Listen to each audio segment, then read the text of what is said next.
Stéphane Jache. Bonjour. Vous faites partie du spectacle Come Prima, qui est un BD-concert. Le BD-concert n'est pas un genre très connu.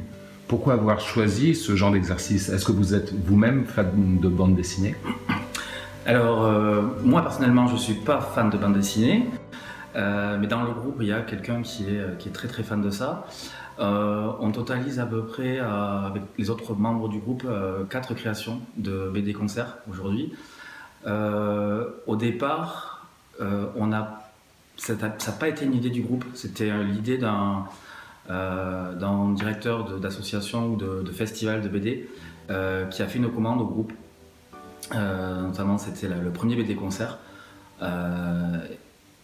Donc, le principe du BD-concert, en fait, il existait déjà, mais pas très très connu. Et nous, on nous a proposé de faire cette création, on l'a faite. Et ensuite, c'est quelque chose qui nous a beaucoup plu. Du coup, on a décidé d'en refaire d'autres. Et aujourd'hui, on est à 4, comme je disais, à 4 créations. Alors justement, après la nuit et les larmes de l'assassin, vous mettez en musique Come Prima du dessinateur Alfred. Cet album a reçu le Fauve d'Or au Festival d'Angoulême en 2014. Pourquoi cette histoire? Alors pourquoi cette histoire? C'est surtout pourquoi cet auteur. Au départ, Alfred, c'est quelqu'un qu'on connaissait en dehors, enfin pas en dehors, mais avec qui on avait déjà travaillé. Et c'est quelqu'un qui est de Bordeaux, qui est un auteur de Bordeaux qu'on connaissait, quelqu'un qui connaissait aussi notre musique, et puis en plus qui est assez fan de rock et de pop.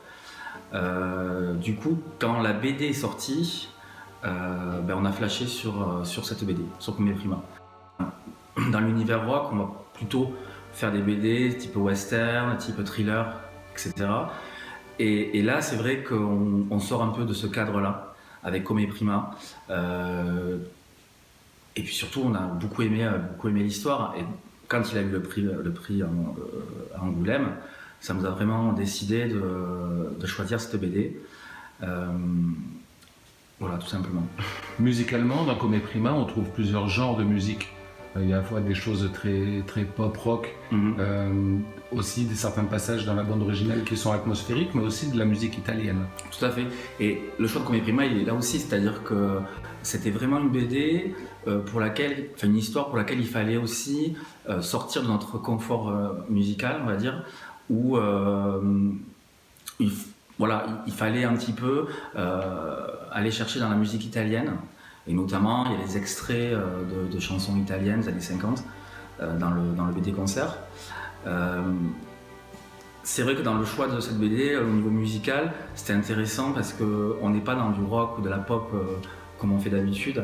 On va être plus proche de la musique de film et de la musique où on va illustrer en fait une histoire. On va illustrer en mettant aussi des rappels historiques.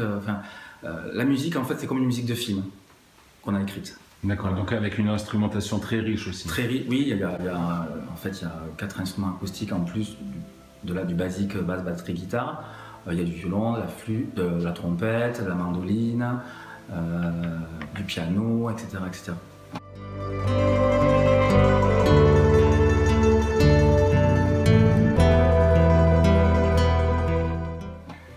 Come Prima est un spectacle total qui associe à la fois un groupe de musiciens, un auteur de bande dessinée et un réalisateur vidéo, qui sont 3 disciplines artistiques assez différentes.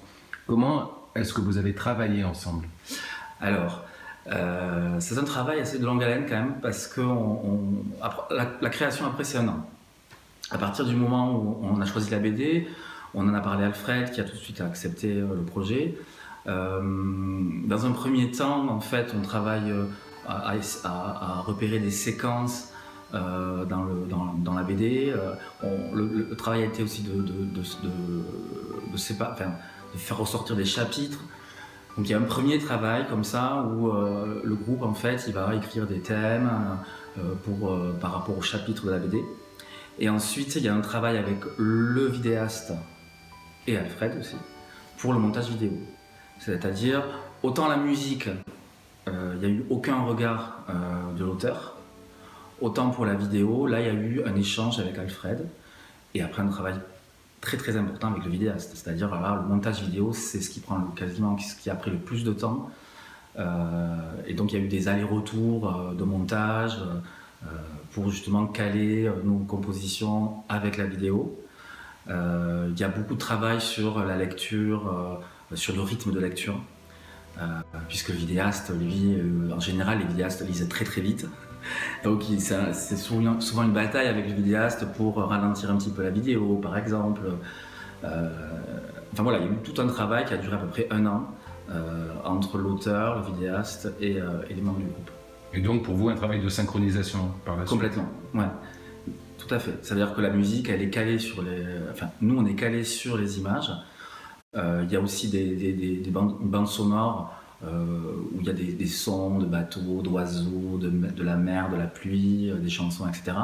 Et tout ça, en fait, c'est calé sur la vidéo. Et donc, nous, quand on joue vraiment image par image. C'est vraiment rythmé. Il y a une part d'improvisation à l'intérieur de chaque séquence. Mais toutes les séquences, elles, sont calées sur la vidéo.